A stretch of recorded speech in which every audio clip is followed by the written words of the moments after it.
بسم اللہ الرحمن الرحیم۔ السلام علیکم ناظرین، میں ہوں محمد زبیر، شکریہ اور پرورش کا مصنف، پیرنٹنگ کوچ اور کارپوریٹ ٹرینر۔ ناظرین، کسی شخص کو دیکھ کر ہم یہ تو اندازہ لگا لیتے ہیں کہ وہ کامیاب زندگی گزار رہا ہے یا ناکام، لیکن یہ اندازہ لگانا بہت مشکل ہوتا ہے کہ وہ شخص کیوں کامیاب ہے۔ آج ہم یہ جانیں گے کہ ہماری کون سی خوبی ہمیں ناکام اور بدحال اور کون سی خوبی ہمیں کامیاب اور خوشحال بنا سکتی ہے۔ 1994 میں کیلیفورنیا میں زلزلہ آیا۔ شہر تک جانے والی ایک شاہراہ بری طرح متاثر ہوئی، جس کے باعث 1 گھنٹے کا سفر 2 سے 3 گھنٹے تک طویل ہو گیا۔ CNN کے رپورٹر نے ٹریفک میں پھنسی ایک گاڑی کی کھڑکی پر دستک دی۔ غصے میں بھرا شخص فوراً پھٹ پڑا۔ مجھے کیلیفورنیا سے نفرت ہے۔ پہلے یہاں آگ لگی، پھر سیلاب آیا اور اب زلزلہ۔ صبح چاہے کتنی جلدی نکل جاؤں، وقت پر نہیں پہنچ سکتا۔ کچھ سمجھ نہیں آ رہا۔ اب رپورٹر نے دوسری گاڑی کا شیشہ کھٹکھٹایا۔ ڈرائیور نے مسکراتے ہوئے کہا، پریشانی کی بات نہیں ہے، میں صبح 5 بجے گھر سے نکل گیا تھا۔ مجھے نہیں لگتا کہ میرا مینیجر اس سے زیادہ کی توقع رکھے گا۔ میں نے موسیقی کے ساتھ اسپینش زبان کی کیسٹس بھی رکھ لی ہیں۔ سیل فون کے علاوہ تھرموس میں کافی بھی رکھ لی ہے، اور پھر کتاب تو ہے ہی، لہٰذا سب خیریت ہے۔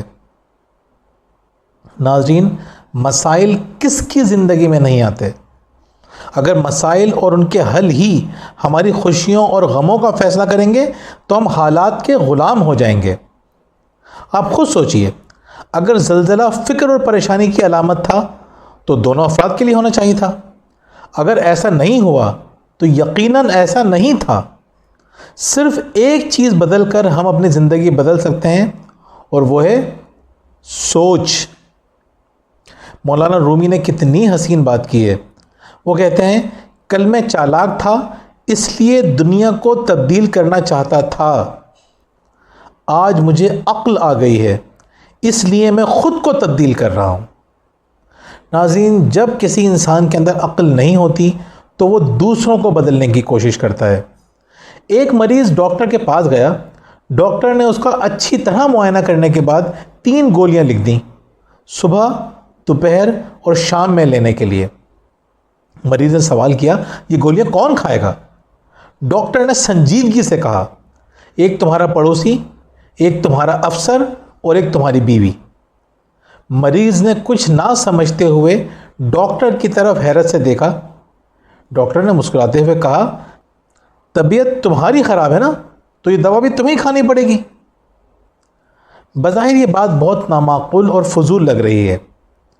جس وقت میں نے یہ مثال ڈاکٹر وین ڈائر سے ان کے لیکچر ایکسکیوزز بیگون میں سنی تھی تو میرے تاثرات بھی کچھ ایسے ہی تھے، لیکن جب ان کی پوری بات سنی تو اندازہ ہوا کہ ہم سب اسی نامعقول اور فضول حرکت کے مرتکب ہوتے ہیں، نہ صرف ایک بار بلکہ ہر روز بار بار۔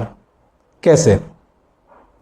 جب بھی ہماری زندگی میں کوئی مسئلہ پیدا ہوتا ہے، چاہے پیسوں کی وجہ سے ہو، تعلقات کی وجہ سے ہو، صحت کی وجہ سے ہو یا کسی اور وجہ سے، تو ہم یہ نہیں سوچتے کہ ہم کہاں غلطی کر رہے ہیں اور ہمیں کہاں اپنے اندر تبدیلی پیدا کرنی ہے۔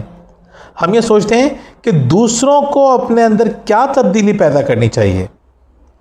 ہم اپنا علاج کرنے کے لیے تیار نہیں ہیں، لیکن دوسروں کو پکڑ پکڑ کر گولیاں کھلانے پر تلے ہوئے ہیں۔ اپنی اس نامعقول حرکت کی وجہ سے ہم دوسروں کی زندگیوں میں بھی اکتاہٹ، جھنجھلاہٹ اور نفرت پیدا کرنے کا سبب بن جاتے ہیں۔ یہ موضوع میرے نزدیک اس قدر اہم ہے کہ میں نے اپنی کتاب شکریہ میں تعارف کے بعد سب سے پہلے اس موضوع پر گفتگو کی ہے۔ اسی طرح میں نے اپنی کتاب پرورش کا بھی 3 باب اسی موضوع پر لکھا ہے۔ ایسا کیوں ہے؟ کیونکہ میں جانتا ہوں کہ دنیا میں 2 طرح کے لوگ ہوتے ہیں۔ نمبر 1 رونے والے، نمبر 2 جیتنے والے۔ رونے والے جیتتے نہیں ہیں اور جیتنے والے روتے نہیں ہیں۔ اس مختصر ویڈیو میں اس بات کی اتنی ہی وضاحت کافی ہے، ورنہ یقین کریں جتنے لوگوں نے پرسنل ڈیولپمنٹ پہ لکھا ہے اس موضوع پہ ضرور لکھا ہے۔ آج آپ کو یہ کرنا ہے کہ وہ چیزیں جو آپ نے کل لکھی تھیں، جنہیں آپ حاصل کرنا چاہتے ہیں، ان کے آگے وجوہات لکھیں کہ اب تک آپ انہیں حاصل کرنے میں کیا غلطی کر رہے تھے.